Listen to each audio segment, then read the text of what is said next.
चौकशी चालू आहे. AIBच्या टीमने ब्लॅक बॉक्स हस्तगत केलाय, त्यांना सापडलाय. त्याचा डाटा डाउनलोड होईल, त्याच्यावरती त्याचा विश्लेषण होईल आणि त्याच्यावर निश्चितपणे लवकरात लवकर अहवाल येईल.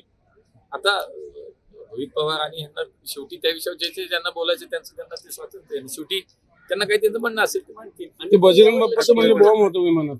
ठीक आहे, मला असं वाटतं की माझ्या दृष्टीने एकच आहे की इतका मोठा नेता गेलाय, या राज्याचं खूप मोठं नुकसान झालंय, माझ्या पुणे जिल्ह्याचं नुकसान झालंय, एकूणच या राज्याच्या सामाजिक राजकीय पटलावरती एक प्रमुख नेता, लोकप्रिय नेता आपल्यातनं गेलाय. मला असं वाटतं सगळं खरं तर आपण त्या दुःखात आहोत.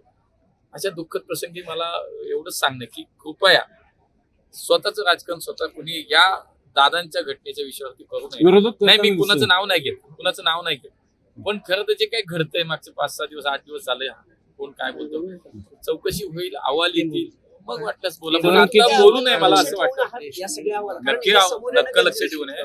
आणि माननीय मुख्यमंत्री याच्यामध्ये खूप अलर्ट आहेत. मुख्यमंत्रींनी स्वतः मागणी केली आहे, देवेंद्रजींनी स्वतः CIDची चौकशी त्याच्यामध्ये लावली आहे, देवेंद्रजींनी स्वतः केंद्र सरकारकडे चौकशी मागणी केली, त्यानुसार DGCI AIB त्याच्यामध्ये काम करते. मला असं वाटतं थोडा वेळ थांबला पाहिजे. शेवटी